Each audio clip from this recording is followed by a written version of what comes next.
Good evening. President Biden making a campaign stop right here in Albuquerque today. The visit started early this afternoon when Biden arrived at the Sunport. He was greeted by a majority of New Mexico's congressional delegation, the governor, and Mayor Keller.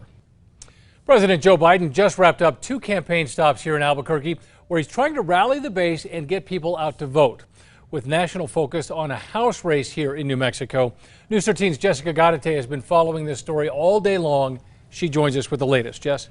Dean, a rally to drum up support for Democratic candidates was held in the South Valley because it is now part of Congressional District 2 after redistricting. It's a seat Democrats are trying to flip.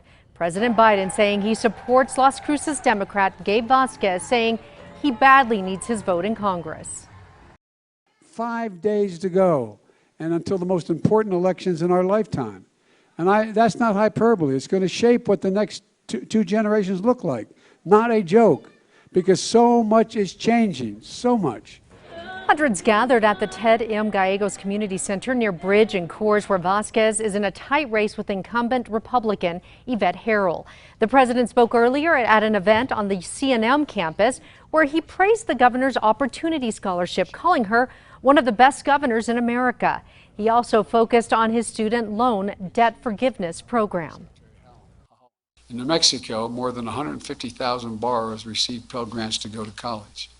That's 150,000 New Mexicans who will get $20,000 of their loan wiped off immediately, plain, simple, and it matters. President Biden went on to address everything from gas prices dropping to election deniers. He also vows to fight for a ban on assault weapons.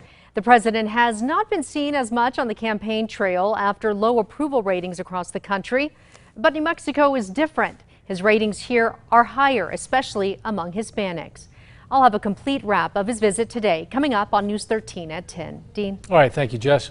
Republican candidates are speaking out after President Biden's visit. We caught up with Congresswoman Yvette Harrell in Berlin on her commitment to America tour.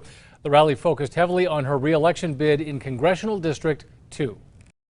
Well, it's unfortunate that we have the person who is responsible for the highest inflation rates we've seen in 40 years, the price of gas, fuel. We still have baby food shortages, a wide open border, people dying of fentanyl. And, here we have Democrats choose to clamor to this, and that's part of our problem. We need real leadership in Washington, D.C., and that's why I want to hold this seat and take our common sense values back to Washington, not bring Washington to New Mexico. Following the event at CNM with President Biden, we asked Republican gubernatorial candidate Mark Ronchetti about his plan for higher education, specifically the Opportunity Scholarship, which provides free college for most New Mexicans. That's something Biden praised the governor for today.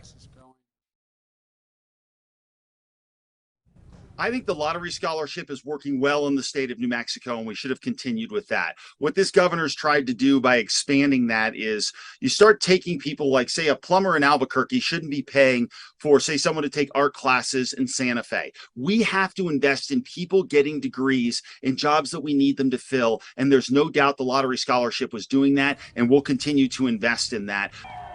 Ronchetti is on a tour of New Mexico leading up to Election Day and says he will not have anyone else stump for him between now and Election Day. They have another 20 stops leading up to Monday when they will campaign in Albuquerque. Nearly 321,000 people have cast their ballots early.